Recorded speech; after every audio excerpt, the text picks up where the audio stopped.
Hello, everybody.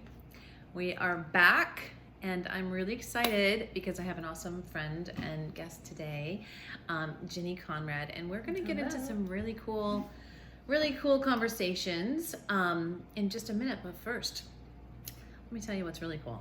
This drink. It's pretty goddamn cool. Oh my God. It's delicious. It's a new thing. It's a discovery of last night. My name's Ginny, with a G. With a G. So we had to have a gin drink, and Uh-huh. it's very good. Yep. I might have a couple. It's so good. So I've been into dirty martinis lately and gin martinis, right? Mm-hmm. And so when we were at the liquor store looking at, I don't know anything about gins because I've never been a gin drinker. Me neither. So I was like, ooh, well, there's this kind and all these flavors and whatever. Mm-hmm. So we got, I'm gonna show the bottle. It's so good. Oh my God. This Bombay Bramble. You see that? Bombay Bramble. So good. Blackberry and raspberry flavors. And then we mixed it with a little Fever Tree ginger beer and lemon. Woo! Fresh lemon? Fresh lemon.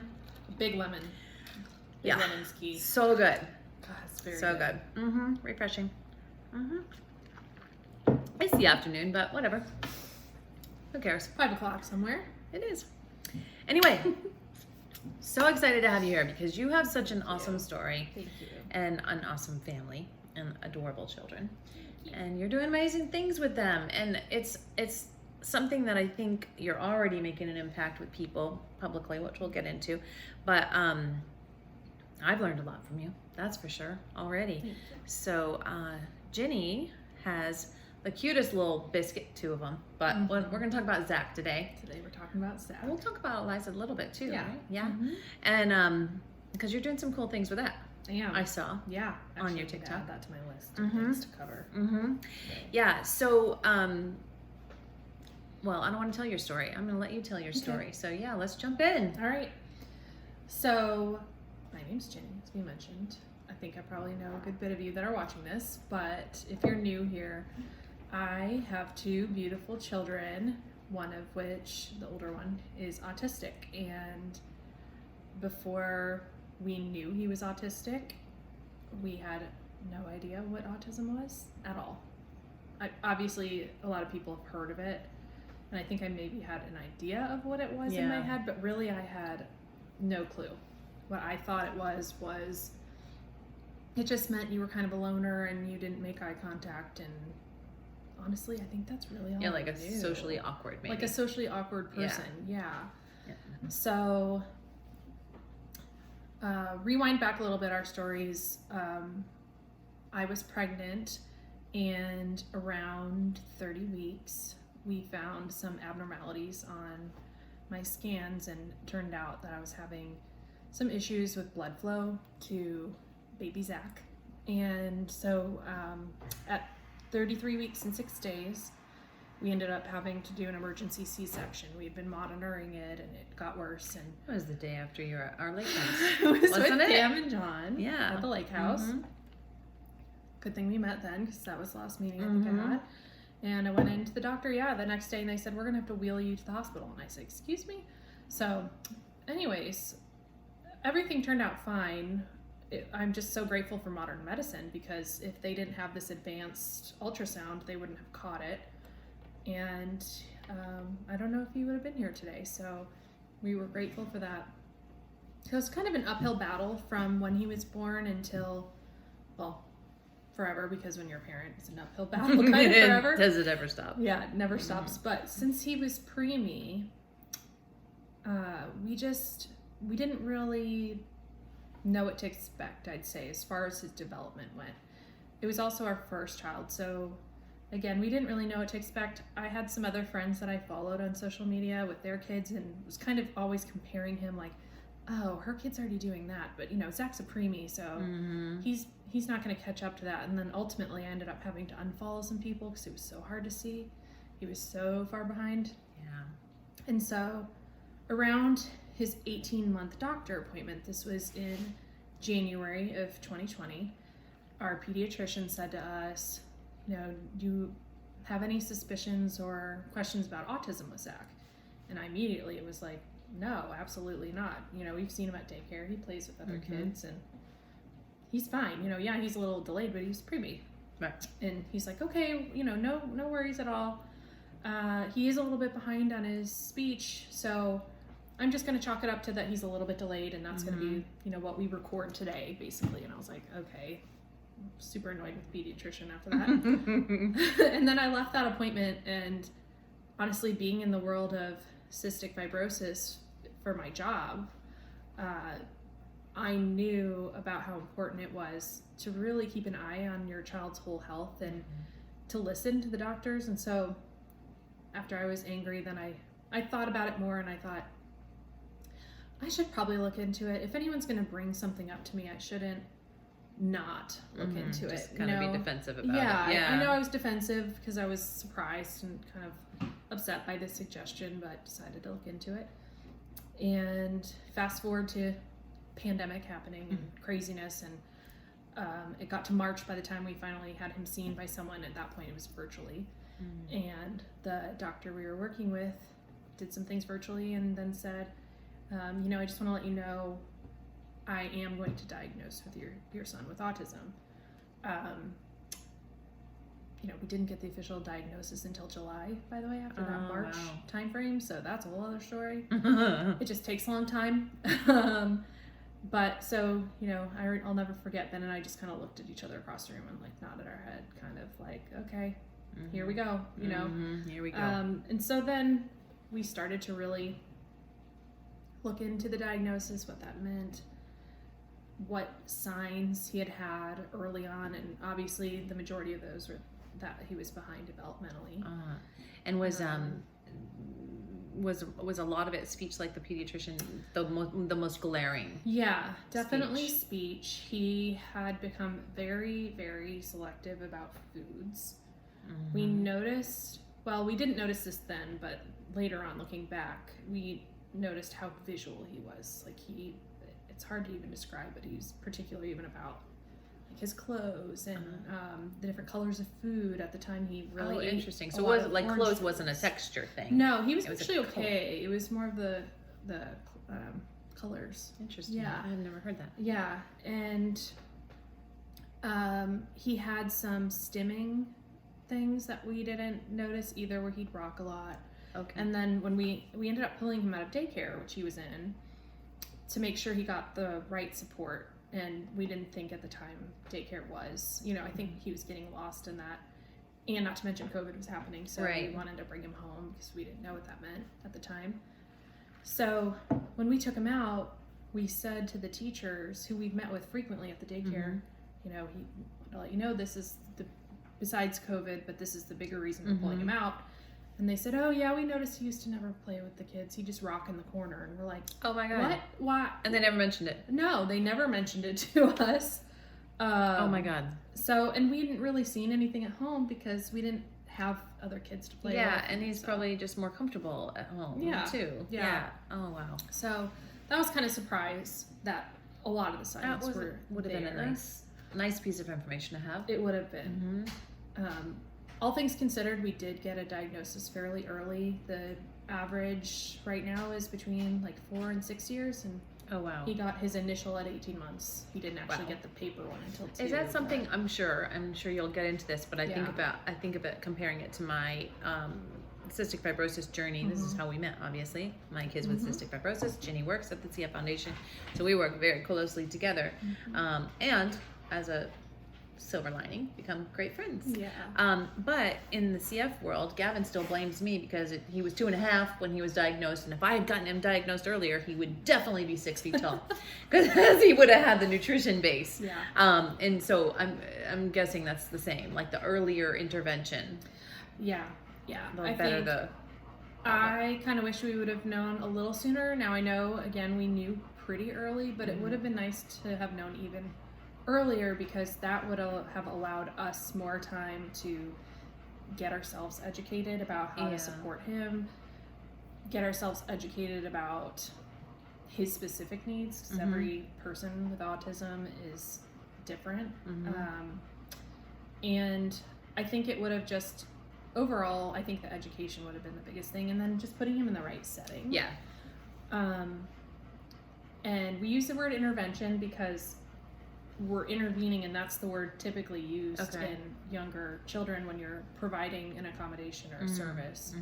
And that's one thing I'll talk about as we go on, but I've learned that there are some words that can have a negative connotation with the autistic community, and that's one of those words, which I had no idea.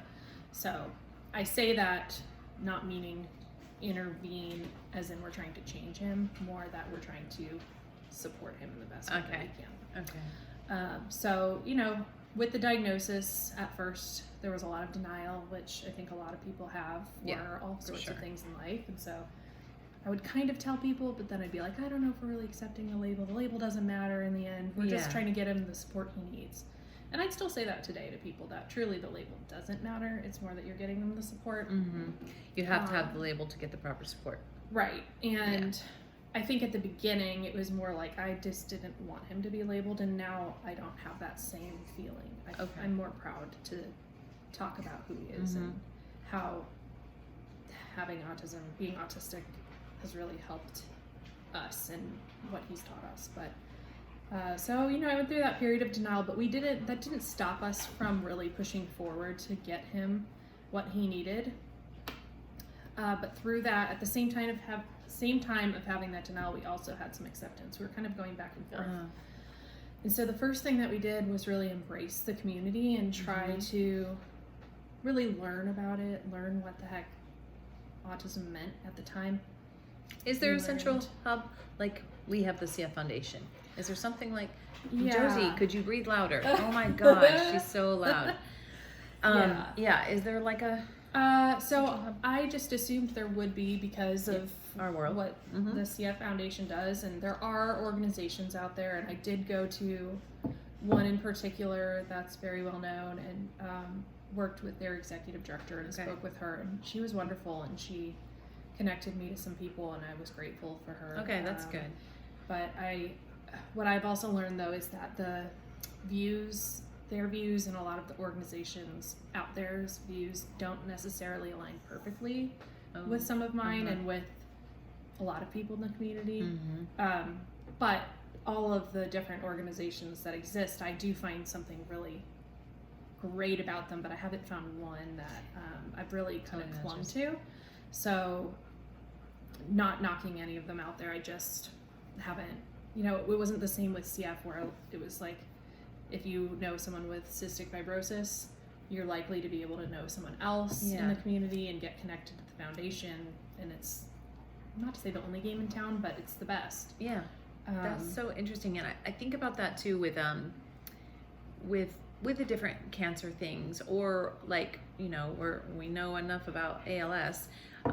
That is, I don't want to say disjointed. There's just so many it's overwhelming paths that how do you know which one is going to be best for you, or just best use of money, best support, best in so many ways. It's like there's all this extra due diligence you have to do. It's not like I did, which was call the CF Foundation and say, here I am, like, what do we do now? And that was the only game in town. Yeah, I mean, I'm not gonna lie, I had a very unrealistic view of what medical community would look like, and so I was very disappointed when I got out into the community, because I joined a bunch of groups, and then I'll never forget, I went on Reddit. Don't know why, I just couldn't sleep one night, and I went on Reddit and I found some thread and I posted, all right everybody, I'm new to this and I'm just wondering, I heard about this thing called ABA. It's a type of therapy, and that's what's been recommended to us, and they told me that Zach was recommended to do 40 hours a week, and I just don't understand how that's possible. He's 2. And we also have full-time jobs, and I don't feel comfortable just kind of throwing him in somewhere where I'm not going to see him all day for 40 hours a week. How do other people do this? How many hours do you do? And so I posted that and then went to sleep. And then the next morning I woke up to all of these incredibly mean messages. Oh my God. From people like, you're abusive, you're going to put your kid in ABA, 40 hours, you should never, blah, blah, blah. And then someone else was kind enough to say, hey, just wanted to let you know this probably isn't the appropriate thread for you to be posting this. I would recommend finding some other groups like this. and just let you know, I'm happy to answer questions. And Mm-hmm. so to that person, I'm so grateful because I didn't know anything. And if you're a parent and if you are autistic, why wouldn't you want to then, be kind to those parents? Yeah. And arm them with information? Yeah. Oh So my God, that's horrible. This girl and I actually still message a little bit good. on Reddit, and she lives in Georgia, and I've asked if she ever wants to get together, and she said she's a little shy for that, but interesting. maybe one day. Mm-hmm. So at that point, I learned about the divisiveness within the community, within specific therapies, what you should do, and I really embarked on a journey to just educate myself. And so I did. I read anything I possibly could. We met with an expert at Vanderbilt on our own accord. We drove up there, spent a day in Nashville, and met with her. She and her husband are renowned in the field. I don't even know how we got that meeting, honestly. It was great. We did have to pay for it. So I'm grateful that we have resources. Yeah, the resources, And it was a very minimal fee because they want to help, but still. So we did that. We got a lot of information about, try to get this model of ABA if you're going to do ABA. And so it's more naturalistic. It's not a lot of the negative connotations with this therapy. And the reason, if you're watching this and you don't know what ABA is, it stands for Applied Behavioral Analysis, and it's essentially behavior therapy. So what that looked like in the past looks very different than what it does now. So in the past, it was more, trying to take someone who's autistic and make them look like a neurotypical person. Trying to make them, do what they're told. And one thing I read, a mom said that her son did it, and, he'd walk into a room and he'd say to you, Pam, or you'd say, hey, how are you, Zach? And he'd say, I'm good, how are you? But then he'd never listen for your response because he just knew he was supposed to say that. Like a computer. But he didn't really, it was a little bit more robotic. It could cause mental health issues because you're trying to force someone into a box they don't fit into. And even in the past, it was as bad as people being forced to sit in a chair, and there's even worse things that happened in the past. But so what I found was, if we were to do it, we needed to make sure we found a provider that subscribed to some of the newer models, had all play-based, didn't force Zach to stop doing things like stimming, which stimming really helps him regulate himself. They would embrace him and who he was, and instead focus on helping him gain the skills that he needs to thrive in today's world. So like, it's like sort of incorporating or enmeshing the ABA structure around his own personal skill set and his needs. And there's still a lot of people that are completely against it, of any kind, because the world needs to change in so many ways, and accommodations should be available to people in today's world to not make them have to adapt. But unfortunately, as a parent, I just don't see the world changing that fast, and so I want Zach to be able to thrive. So we did. And not to interrupt you, but this just popped into my mind. It's part of all parent training of children is when how to use manners and not interrupt someone when they're talking. And I mean, we all kind of do that as part of their. I know it's different, but you know what I mean. No. It's part of training. It is not becoming from a proper home training. Say, and we all can't just do whatever you want all the time. It's not the to learn the wild west or what's that? Where the wild things are. It's not that. It's gotta. We all need training of some sort. Yeah, exactly. So I guess that's just popped in my mind. Okay. Yeah. So I think I embarked on educating myself, and I read a lot. I actually can't read. I really can't. Get to do audibles. I have to listen because of the way my brain works, which I'll talk about later. Also, trying to stick to my agenda. We have an agenda. But so I listened to a lot of books. I read and read books written by autistic adults. There was one that really was outstanding. Actually, there's a couple, and I'll give them to you to put in the comments later. But there was one book that was advice to parents from autistic adults. And every single chapter was written by someone different. So it was tons of really different voices. Yeah, it was that's really incredible. And it was supported by the AWN Network, I think is the name of the organization. Okay. So I'll have to. That's a great post idea. all those. Yeah, and so I learned so much from that. I mean, that, and then also The Reason I Jump, which is a book. And it was one of the first books ever written from the perspective of someone who is autistic who is younger.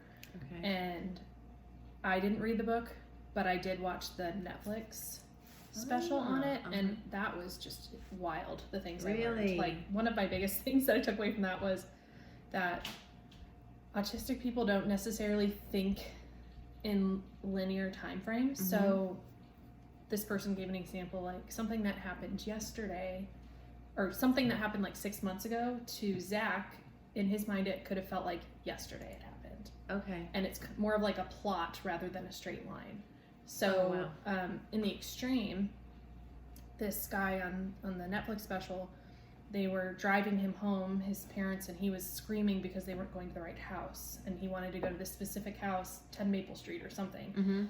And they got on camera and they're like, we have not lived at that house in 15 years. But to him, we just lived there yesterday.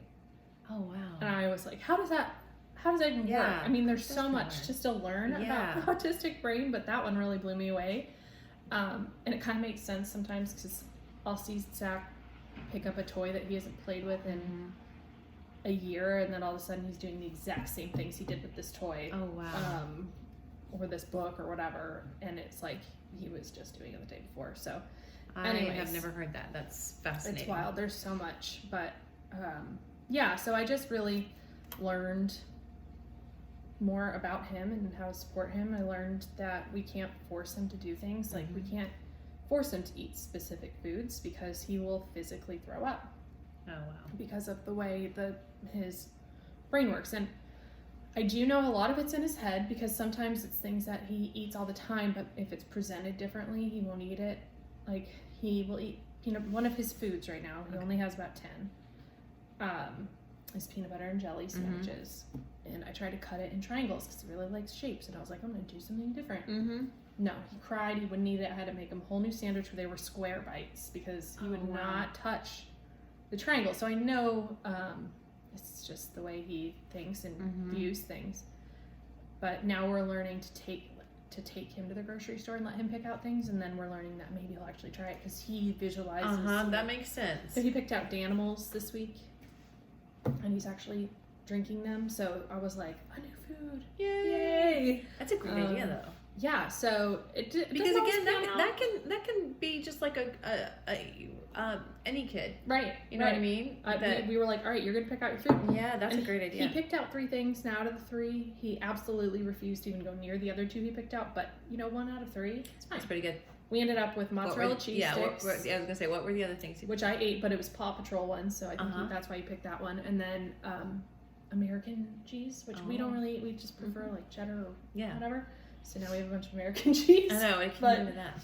Grilled cheese, whatever. I mean, it's delicious. Just don't normally eat it. So, just learning about autism and trying to think if there's anything that may be helpful to know. So I think also after educating ourselves, we also work to really educate our family, because I think one thing that was really hard about all this is at the beginning, nobody really wanted to ask questions. Nobody really wanted to say anything. No one knew what to say.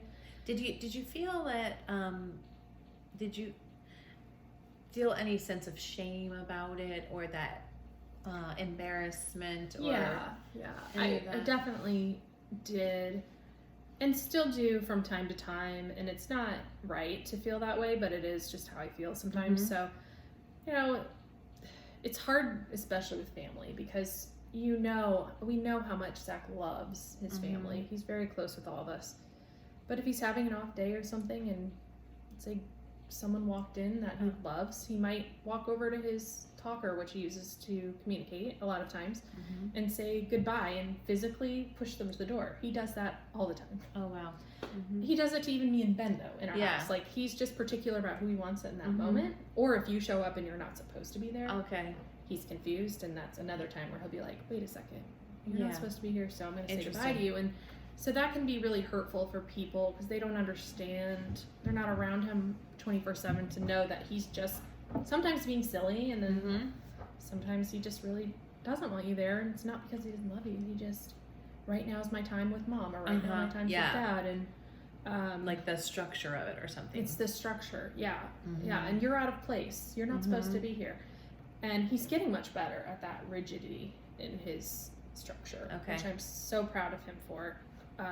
But, you know, I think also just family, they'll try to make him something to eat and he won't eat it, and then they'll try really hard, and it's not that we don't appreciate it. We want family and friends to keep trying, and we want them to keep trying to interact with him, keep trying to buy him new things and new foods, just as long as I think people understand that the result may not be what they've expected, and to not take offense to it. So that's been hard. So we've tried to educate family and friends. I think sometimes I just choose not to because it's just not worth it sometimes. I don't know. I'm sure it's exhausting though. It's to exhausting. be like over and over and over again. Yeah. And I imagine it's sort of ever evolving too. So you could educate on one thing, and then 2 weeks later it's something different because it's evolving, or maybe it's not that fast. Well, and I don't want to correct people either, because I don't want them to feel offended or like, too afraid to even try. Too afraid to, I'm not going to try because she's just going to tell me I'm doing it wrong, or you know, or I'm going to see that I'm trying the same things over and over with him and it's not working, and then they just kind of give up. And so I don't ever want people to feel like that either. So it's a hard place to be in, but that's why I am trying to share more, and that's kind of the next phase of this journey, is really like learning to make our own decisions based on what's best for Zach, and then trying to share more of that acceptance, trying to share more of that, I would say, semi-public journey. We've been sharing more, but I know I could share a lot more. And then in this phase too, I'd say really work to accept the pivot, and having to pivot. Something might work one month, it's not working the next, and just really being ruthless for his needs. And so, you know, what that looks like for him now, to round back a little bit on the therapies that he's doing, and what we ultimately decided after we were told 40 hours of this ABA at this place, that no one could tell me what kind of model they use, no one could tell me what his goals would look like. We shopped around a lot. We found one place that we loved.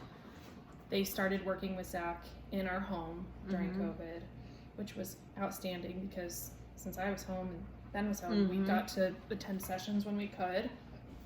And we had an incredible nanny, who I'm going to give a shout out to, Avonlea, who's also autistic herself. And so that was so awesome having her there. That is she awesome. understood him and his needs. So when we couldn't be in a session, she was there and advocating for him. So we were able to see what they were working on. We've worked really closely with them on what his goals would be. So at the very beginning of this journey, the only goals we set were on communication. And providing him a tool to communicate, because at that point he could not speak or communicate in any form other than crying and being mad, and then pulling our hands to things like hand leading. So for, you know, after a while you kind of know what he wants, but going out into the world, they're not just going to know what you want all the time. So from there they developed the PEX system, which is a picture exchange communication system, and he was able to pick off a board what he wanted. We started with just foods, and he'd pick it off, and Post-it notes almost. Yeah, they were very fancy. There's pictures printed out, not we laminated, notes. and then we cut, and then we had Velcro, and it just stuck to this board, and he'd pull it off. And we didn't withhold anything from him for that. We just really rewarded it anytime he asked for something. We weren't like, you have to use the board to get it, you know, Okay. because that can cause some negativity too if you kind of hold Right. until they use the words. That's probably stressful too. Yeah. On So, both there's the a- parent and the child. There's a right way and a wrong way to introduce this type of system, but we started with that and he loved it. And then once we did food, we expanded to toys, we expanded to rooms throughout the house, TV shows, and then music, and then it expanded to, then we had a board of like typical words like more, all done, yes, no. And once he really got that down, he started to get a little bored, and we couldn't keep up with as many words as he was learning and wanting to use. So that's when we made the switch to an AAC tablet program, and that in his world is a device where he presses the button to speak. There's different forms of AAC, but he loved that. So we've posted a little bit more about that on TikTok. Yeah, that's wicked cool. My gosh, he has expanded so fast with that. That's so He's kind of slowing down now because the novelty's worn off, and now we're at the point where he can ask for pretty much anything he wants, but now he's having to learn to just comment more. Like, we're trying to encourage him to say like, oh, the weather's sunny, or I feel happy, sad, tired, and so now he's kind of like, well, this is boring. I don't want to have to talk. I just want to use this thing to get what I want. Yeah. So we're trying to, expand that piece, which has been where we're at now. But so we started with this one place, and they came into our house, and they were there every day from 8 to noon, I think. Okay. And then he'd have the afternoon to just play and be a kid and not worry about trying to learn. And then we ended up leaving that place because we just weren't as confident with some of the therapists we were working with. It was changing a lot, and some of them I had to step in to be like, no, we don't really talk to him like that. Oh, wow. And it wasn't anything against her. It was just the training that this couple of them had. And then we found this other place that was just starting their ABA program, but they also had speech therapy, feeding therapy, occupational therapy. Oh, wow. And then group therapy, and then sometimes even music therapy, all under one roof. Wow. And being in the CF world again, I knew how awesome it is to have a clinic where you go and you get all of your different doctors in one visit. So I kind of saw it in the same way, and then this team all works together. So the speech therapists are teaching his behavioral therapists like what they're doing, and vice versa. That's amazing. So it's really cool. So we started him there, and he goes in person to we call it school, and he's there now every day from 8:30 to 1:30. He eats lunch there. He has friends there. That's awesome. He loves it. He's constantly asking to go on his tablet, even on the weekends. We're trying to explain to him the concept of Saturday and Sunday. Just haven't gotten there yet. But it's great. So the goals that we're working on now is not just his communication, because now he's kind of got that down to a point. But it's still a main focus, but also just teaching him self-care. And so teeth brushing is one goal. Dressing and undressing himself was a goal that he's blown past. He's now obsessed with getting himself dressed. That's awesome. Washing his hands. The next step this fall will be potty training, which I am thrilled about, as you can tell. More ginger drinks. Yeah. And then he's also just working on what kids his age should be working on. Learning numbers, alphabet, learning to write, learning to identify words. So his receptive communication is on par with kids his age. So he knows just as many words as other kids his age. Oh, wow. He just can't express them as expressive communication. And the only reason we know that is because we'll pull up a flashcard and have him identify, and he can identify, tons of words. So he understands what we're saying, even though he can't communicate. So sorry, no, I'm thinking of this just popped in my head. So when you take the autism part out and just go back to the preemie part, it almost sounds like he's blown past the preemie goals of what you would expect, because it takes a long time for babies that young, born that prematurely, to catch up if they do. I think he fully has caught up, and the preemie part was such a hard part of our life, and that is a whole other story. I could do another episode on that. We should. That's a big deal. Yeah. But it's such a small blip now for this other piece of him that we've had to learn more than even the preemie stuff. But yeah, so he really has caught up. He's such an awesome kid, and he's That's so amazing. sweet. And I love his stims. To talk about something else with autism, his favorite stims are replaying songs over and over and over and dancing to them, or even like the beginning of songs. Yeah. And, it started when he was a kid with just toys that made noises like that, and now he's really gotten into music, and That's he awesome. loves all different types. But at his school, he's able to do that freely, and it's not weird. And yeah, his therapists actually get down on the ground and do it with him. And then another part that we've learned through his occupational therapy is how important it is for him to be regulated. And ultimately, if anyone were to take anything away from this whole video, if you're new to autism, or even if you just are a parent, if your child is not regulated, they are not going to learn, they're not going to listen. There's nothing you can do to bring them out of that. And so anytime we can see he's getting worked up in any way, we stop what we're doing and we really focus on getting him regulated. And that looks different for every kid, but for him that means some one-on-one time with music and jumping and physical activity. Okay, so that's not necessarily Zach driven. No, It's like, I mean, if you can see it coming, you can be like, okay, skirt, we're going over here. Yeah. Let's put this on that typically regulates Yeah. him. So it's almost like you almost have to proactively bring them out before they Yeah. get too far in. And everyone has seen kids have tantrums, and if you can just learn to recognize the signs ahead of time. Now, of course, this works great if you're talking about it. It doesn't always work well in reality, but it's helped us to learn too with Eliza. Like, if she's crying and she's trying to communicate, she's so young now, I have to figure out why she's upset first before I can try to get her to do anything else. Yeah. So it's that regulation thing. So for Zach, again, that's a lot of the times like picking him up and swinging him around. Now he's getting bigger, so now we have trampolines everywhere in our house. He likes to do pull-ups. We have a pull-up bar. That's awesome. He likes squeezes, so just if you're out in public and you can't, just squeezing his hands, his arms, just kind of doing like a little massage, little baby massage. I mean, everybody likes this stuff. So if you're not feeling well, you can just stop, pause the video, do a little stretch and massage. It's That's cool. So does that go if he's squeezing something too, like Play-Doh or something like the squishy balls or whatever? Yeah, so we've actually tried to teach him to ask for the way he wants to be regulated, because it's not always the same.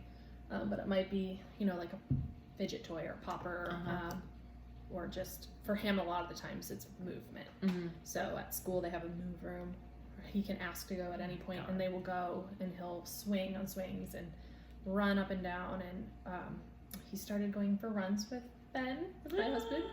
It's awesome. really fun to see, because it's just hilarious because he runs so funny. He doesn't know how to run yet, but I think it's the same with people that feel really good. I mean, all of us feel good when we exercise. Yeah. But we all know those people that can exercise every day and have to have it. I wish I was one of those. I know. One day. That'd be extra motivation. So it's that whole part about keeping him regulated. We learned that too through the team that he's worked with. Yeah, and then we're going through a move right now, and change is really hard for him. He's really rigid with structuring his schedule, but life has changed, and unfortunately keeping to those types of rigidity is not possible most of the time, honestly. So he's really learned to adapt better, and it's been so awesome to see. And the way that we've been able to get him to do that is just to learn small things here and there. Like, we switch it up on him, but also we just over communicate, which feels unnatural when you're talking to someone and they just don't talk back ever. But we do it anyway. So even just small things like, hey, in a few minutes we're going to put on your shoes, or we're going to get your socks, then we're going to put on your shoes, put on whatever color you want, the blue ones, the orange ones, the white ones, you get to pick. And then we're going to get in the car. First we're going to get in the car, and then we're going to go to the grocery store. And so we really map out like every detail visually for him, so he knows what's coming next. Because there's nothing worse than we just put him in the car and go somewhere, and he's like, what the heck, where am I going? What's happening right now? Yeah, so his team with our upcoming move this week to new house, has been working with us really for the last month. They helped us put together a little social story where he has a physical book, and he also has it on my phone, a little app, and he can click through pictures of the new house, what his new room's gonna look like. Our awesome nanny, who we have now, also a shout out to Abby. She takes Zach and Eliza by the house almost every day. Oh, that's awesome.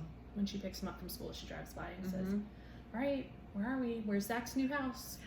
It's Zach and Eliza's, but, you know, to Zach, it's just Zach's new house. And he'll point, and she's walked him up the door. Awesome. And so he's seen it a lot. So when we pull in now, hopefully, it's still going to be hard, but he'll know what to expect. That's brilliant.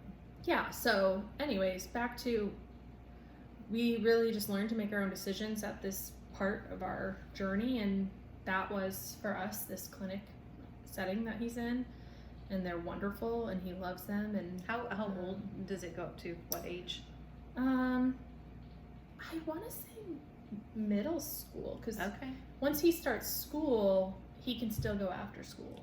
So most of the young kids go in the morning, and then the older kids come in the afternoon. After their school. Yeah, so we'll see what he needs, and if he still likes going there, if he needs it. That's really cool.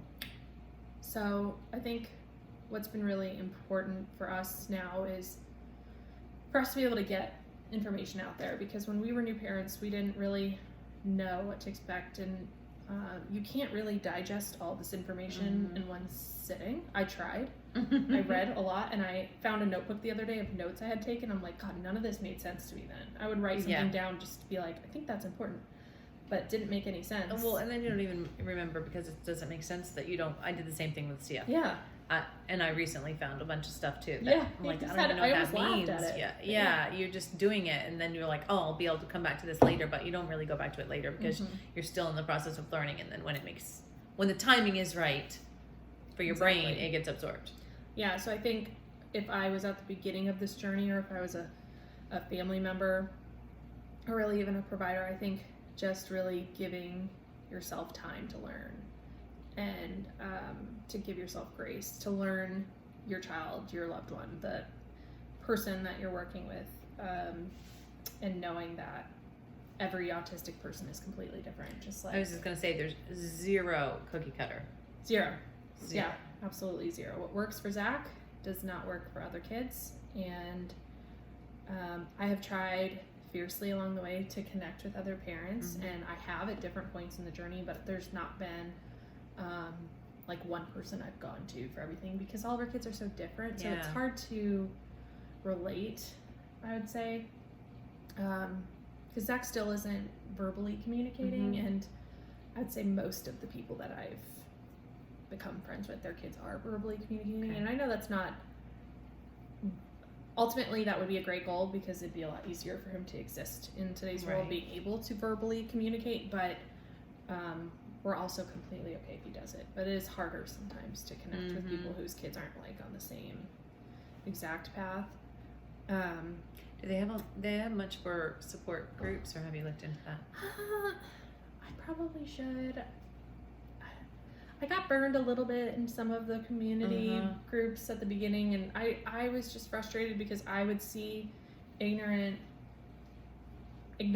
overall. I wouldn't call anyone, I shouldn't say anyone was ignorant, but there's just a lot of ignorance because there's a lot of younger parents that haven't done as much of the research and reading as I have, and so for a while it was my mission every night when I couldn't sleep to just reply to people's comments on these groups, to be like, hey, this doesn't sound like a good idea from another mom's perspective. This might be better, and trying to help people guide their decisions when they were early on like me, and make the right call over, because you know there's parents that get on there and they're like, okay, so my son's going to start this 40-hour-a-week program, and it's at this clinic, and you know, part of I want to be like, hey, you know, maybe don't start with 40 hours, you know, maybe. And so it's hard for me because I don't want to be judgy of people, but also it's nice to educate people. Right. It's like a balance to in a become nice way.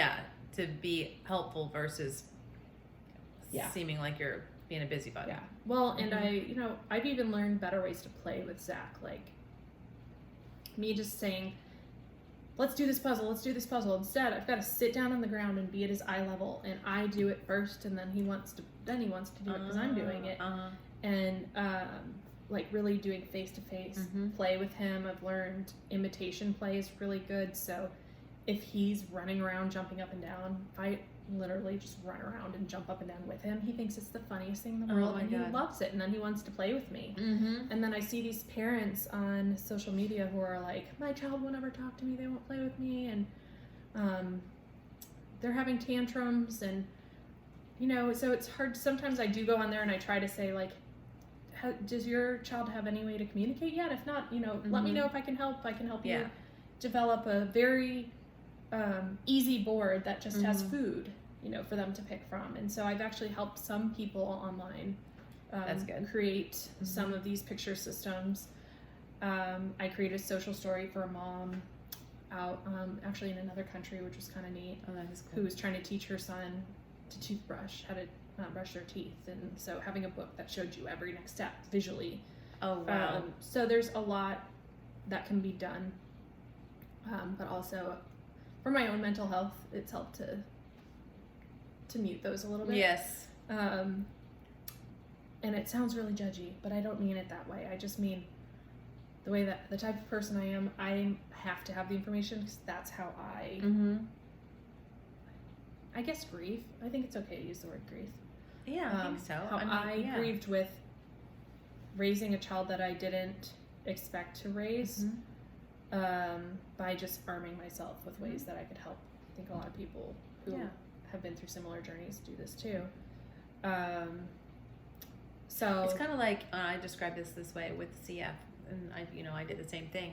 It's like a way to reclaim your power. It's like your future and your vision of what your family would look like and be like has been stolen from you, essentially. That it's like, for me, I had my deep sorrow and my moments of my heart break and crying in the bathtub, and then I was like, okay, now I'm taking it back. I'm taking back the power, and that for me was my coping mechanism, I guess. I felt the same way. I'll never forget. I mean, I think this whole time I was never really overwhelmingly upset with the diagnosis until one night when I couldn't sleep, and I was just, of course, on the internet, and I found this post about people with autism and speaking, and there was some statistic, I don't remember what it was now, honestly, but it was like more than half of autistic people never develop verbal speech. Oh, wow. And I was blown away. I didn't even know that was a thing. And so I was devastated. Because that's a hope stealer. So that was the point, I think, where I grieved the most, and I was so depressed because the thought of my son never being able to talk ever was just hard.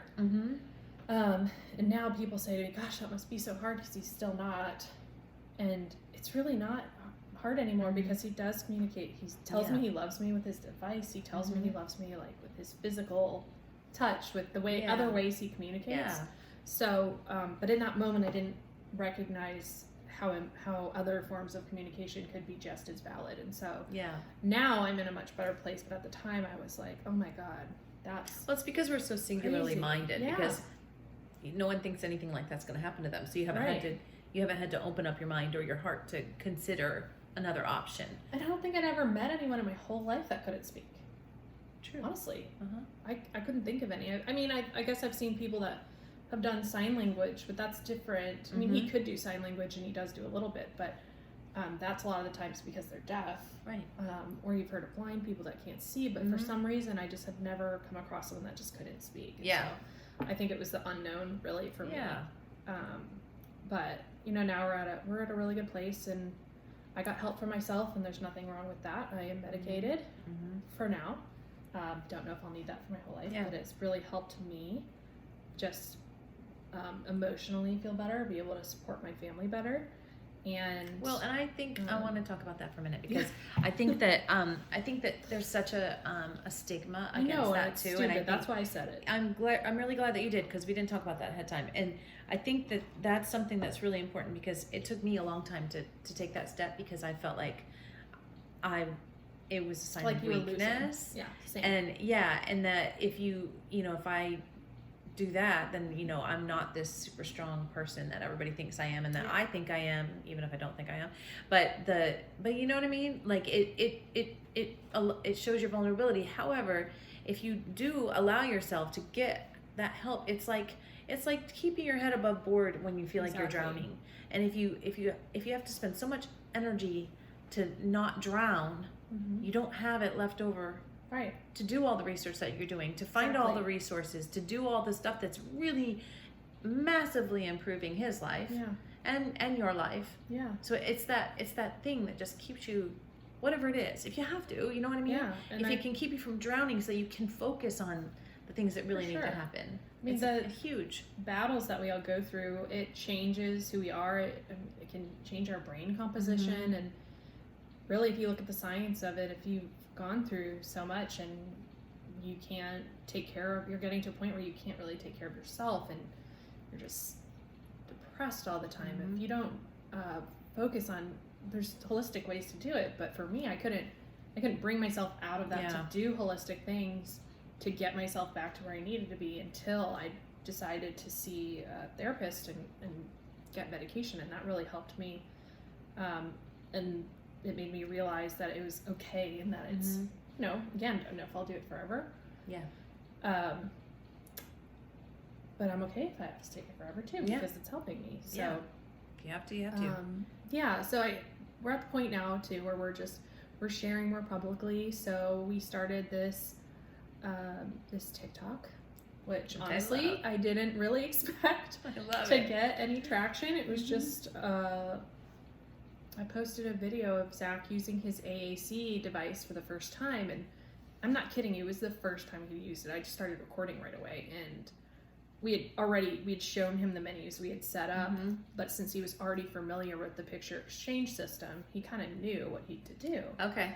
Because at that point we had started making sentences a little bit with his pecs, and so you can go watch the TikTok, but he goes on there and he asks for one of his shows, and it has a little boy's voice that we chose for him. We let him kind of help us, but he didn't really care. Right. But we picked a little boy's voice, and the little boy asked to watch a show, and we put it on, and he's just jumping up and down for joy. He's so happy, and it was really cool. So I posted that one night, again, just fell asleep. And the next day, I mean, it had like thousands of views. We're up to 600,000 views now. Oh my God. And I posted a couple more, and a couple of them really took off. I think another one has 300,000. I don't know. Views a lot. We're up to a little over 5,000 followers. That's awesome. We'll put the link in the the notes. Description. Yeah. I'm like, what is that even called? I don't even know. We'll put it in there. I love it's so fun because of course on my TikTok I only have like 5 friends on my TikTok, but every time you do something it's like your friend Ginny. I'm like, oh, I want to go see what she does. I go in waves where I post a lot, and then other times where I'm just so busy. I mean, I follow a lot of other moms that do this and they post every day, and I would love to do that, but I just mentally, it can't. So I am trying to post more because I know it can be really helpful to provide that education in a way that people are able to digest it very quickly and short. At the same time, I'm not looking to try to get partnerships off it. I got a message for one recently. You did? They were like, hey, if you do a video about our cooler, we'll give you the cooler for free. I'm like, what's this cooler? Yeah. It's a $17 cooler, and I'm like, I'm good. Honestly, I could use the cooler because Zach is so particular with his foods. We could use it to go from place to place. I could make a TikTok about that, but I'm like, no, that's not the point. Yeah, not for I was gonna say, what does this have to do with autism? But you could make it. I could, but I'm not going to. And I do like to promote things that actually are helpful to him. So, not to say, let's say I get really big one day and I do post some things. I don't ever get offended by people that do that, but that's not my goal. I would say, it's just to really let people know more about it and share his journey on communication. If you look this week, he just started vocalizing some words out of nowhere, really out of nowhere. And he's done this before. One time he randomly said animal, which was wild. And then he's also said go and no. And He'll say this, and then month, 6 months goes by, and he doesn't say it again. But this time he's been saying mom, mom, mom, mom, mom, mom, very consistently. Oh, you did a video. Yeah, I posted I saw that one. Yeah. And he's trying now to make other sounds that we've never heard him try. So I don't know if it's just a stim for him right now, because his little stimming routines change. Usually, like every month, it's something different he likes to do. So this could just be a stim right now, or it might just be he's really trying to verbally communicate. But we will see. Take it as it More comes. to come. Yeah. To follow. That's to see. exciting. Yeah. That's exciting. Yeah. Oh, yay. I think I covered a lot. I know. I'm looking at your list. That was a lot, but it's so awesome. There's so much.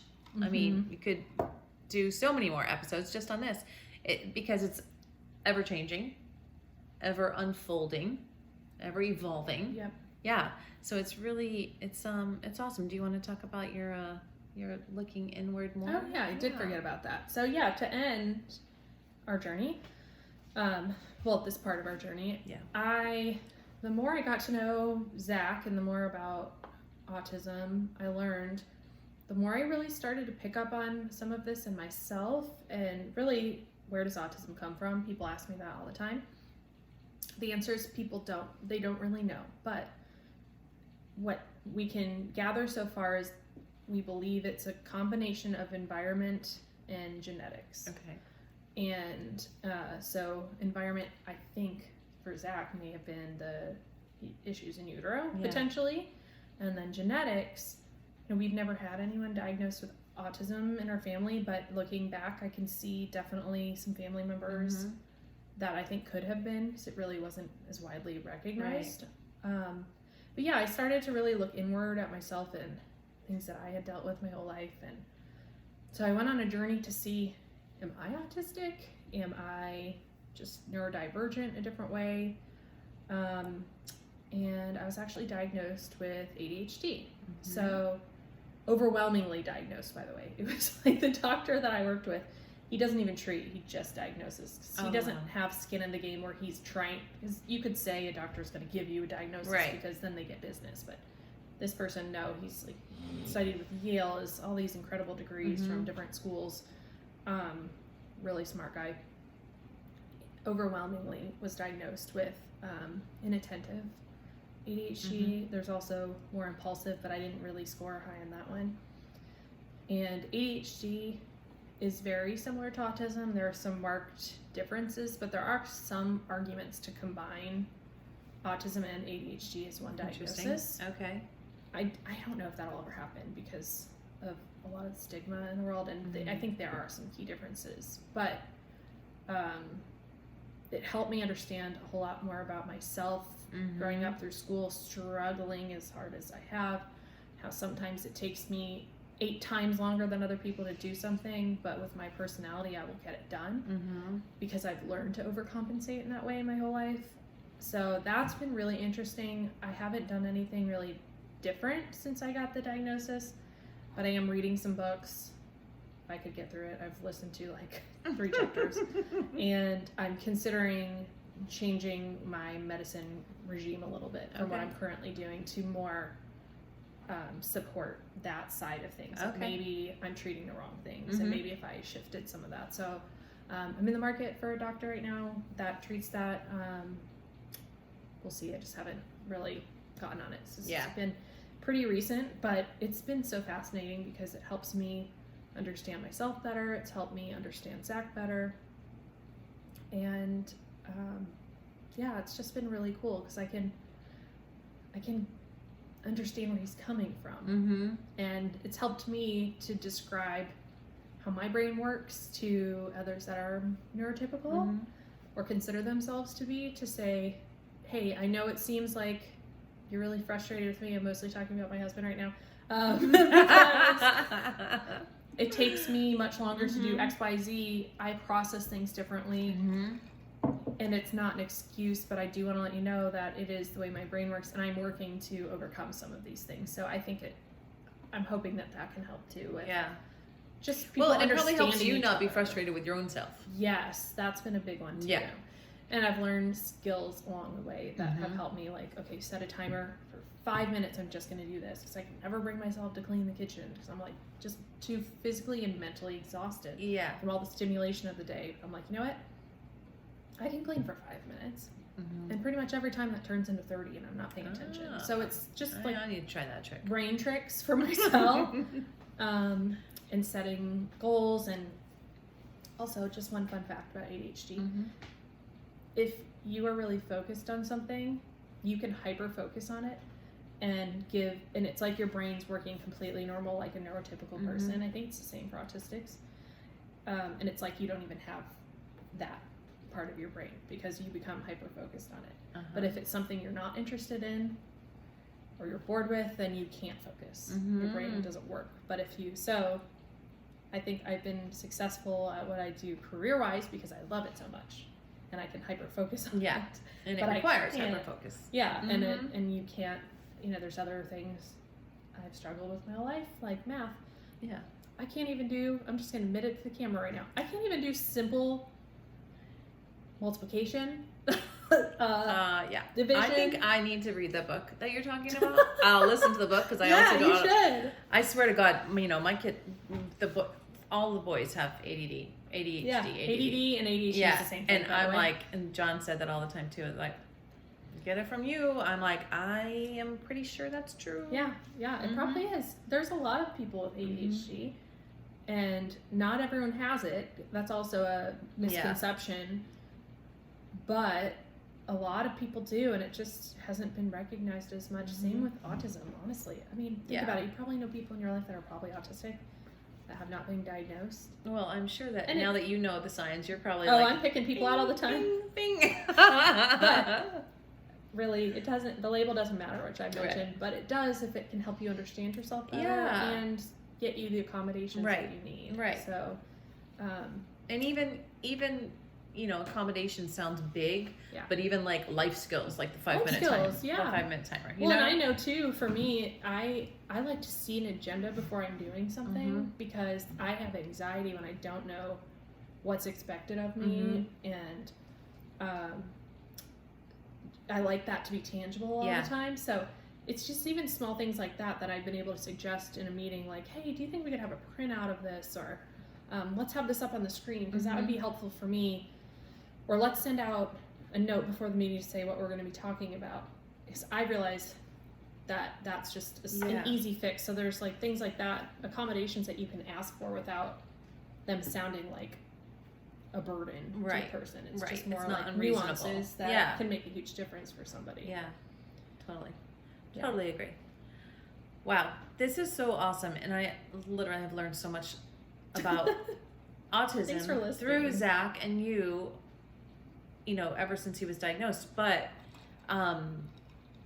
this was awesome because that was so much information that was really, I know it's going to help people out there, but it just, even as someone, I don't have autism in my immediate life, but the awareness level so that I know, my expectations are different of others who could potentially have autism I don't know, or that I do know, or just how to be a better human because it's more education. I think that's awesome. And I think, anytime we can just have a chance to be a better human.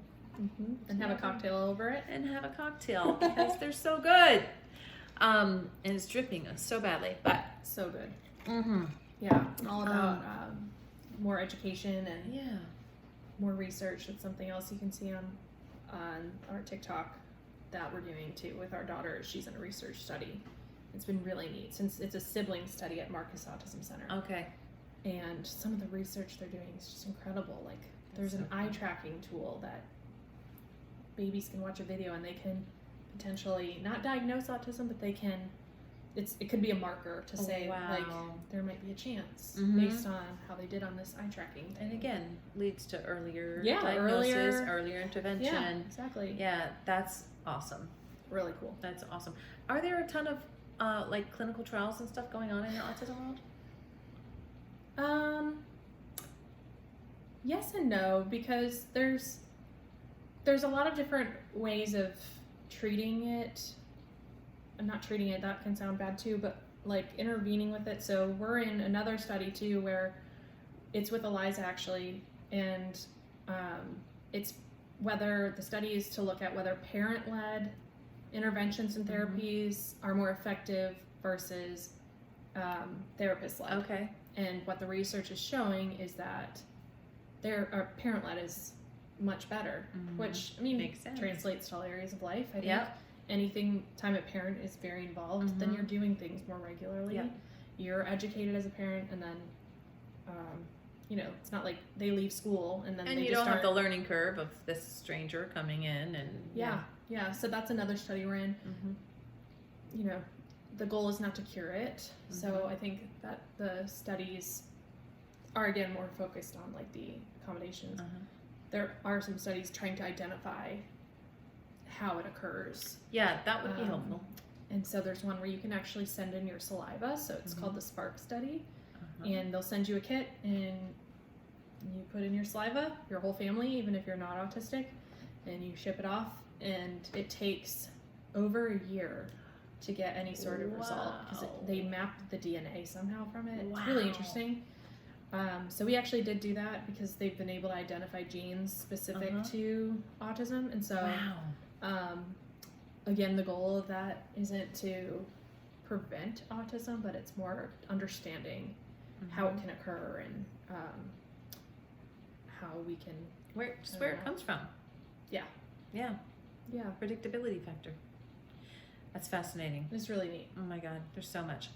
Well, I know we've taken up a ton of your time, but I want you to, you know, think about what in your perfect world, if something you wish you knew from the beginning, and you know, just what would you give people advice who are new on this, or even if they've been around a while but they've not been able to take the time that you've taken.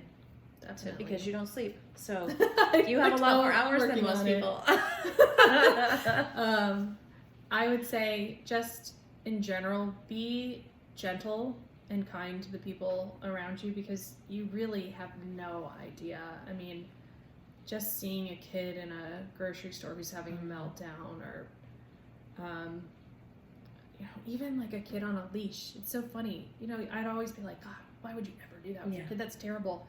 And now I understand that eloping, which is the term in the autism world for running away, is so frequent for kids on the spectrum that while we've never had to do that with Zach, I understand why parents would have to do it because it's just medically necessary. Yeah. And so I think just being less quick to judge when you're seeing those types of things in the world. In general. Yeah. I mean, that can translate to anything, but really,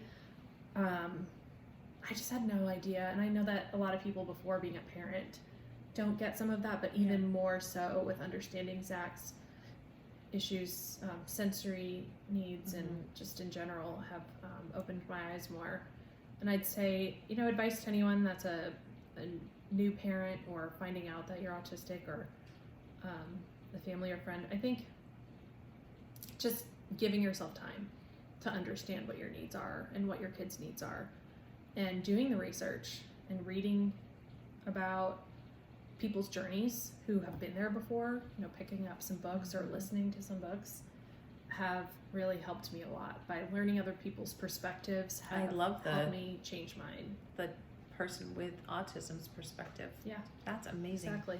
I thought of another question and then we'll wrap, but this just happened a couple of days ago, and I speaking of not judging, but also what would you suggest as a proper way to behave or react in a scenario like that? Because I mean, I've had when Gavin, when he was little, had a terrible tantrum in the store, and it was one of those where I had to wait for the medicine because he CF, and I was there, and Jake was a baby, and Gavin was tearing up the cart, and it was Target, and I just went to a quiet area to wait, and everybody was walking by me with the judgment. And it was horrifying, and it was awful. And then this one woman just came up to me and she was like, "You got this, Mom. You're doing great." And she walked away, and I just started bawling because I was like so grateful that she did that. But then fast forward to the other day, we were in the gym at volleyball, which is loud and whistly and sneakery, and you know, there was an adult with autism in there, and he had headphones on. Yeah. And with his parents, he was probably like 20, and had a terrible reaction. Like I don't know if it just got to the point where he couldn't take it anymore. Totally. And and between he the just smells and the light and the noise. and and the parents are trying to, but of course everybody's staring. Everybody's like, even the ref stopped and looked, and it was awful. And I don't, I consciously not staring and not making them feel awkward. But is there a better way I guess to react. Is there something that could you be helpful, or is it just they know their deal, and it's going to be more exhausting to be like, no, we got it, fine, go, I think in those types of scenarios, it's best to not look and to just let it happen. Mm-hmm. I think what you could do after the fact, though, once things have settled, I think it'd be okay to even walk up to those parents or that person and say, like, hey, I'm sorry that you just had to go through that.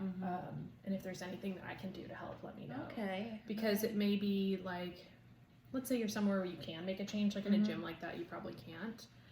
But, let's say you're at someone's house and that happens. And then once it's over, you say, if there's anything I can do to help, maybe they'd say, like, hey, do you mind if we turn the lights off in this room?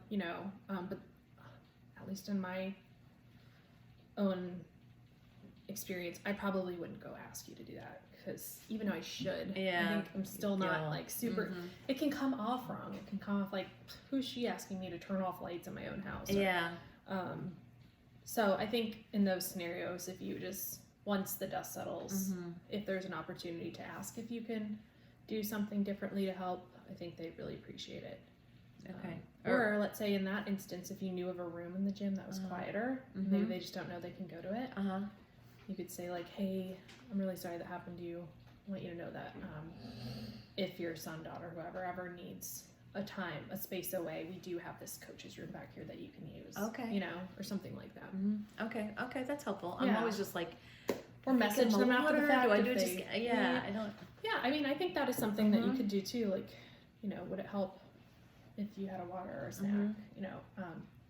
Just want you to know I'm here for you, and I don't, it's a, no one's upset by this kind of thing. Okay, that's helpful. That's helpful for me. Yeah, that's helpful for me, because like I said, that woman just saying, you got this. But I wouldn't do that in that situation, because it was an adult, what I mean? It didn't seem right in that, but it was like, for me, that was like a game changer. Really, I remember it to this day, and it was 20 years ago. Yeah. Yeah, it's hard to know what to do, and it's awkward. Yeah. Especially when so much. Well, you're so much in all the best ways. And I appreciate you sharing with us. And I know it's going to help people. And I know the more that you share, and your TikToks are already helping so many people. And, if this new thing with the other potential publicity that you get, I don't know if you want to talk about that. I might be doing some stuff with a big company soon. We'll see. Yeah. I won't say who, but potentially might be in a little video to share a story, which would be neat. Really cool. So stay tuned. But thank you for coming on. I love you. I appreciate you taking the time. And cheers. Cheers. Bye, you guys. See you next time. Bye.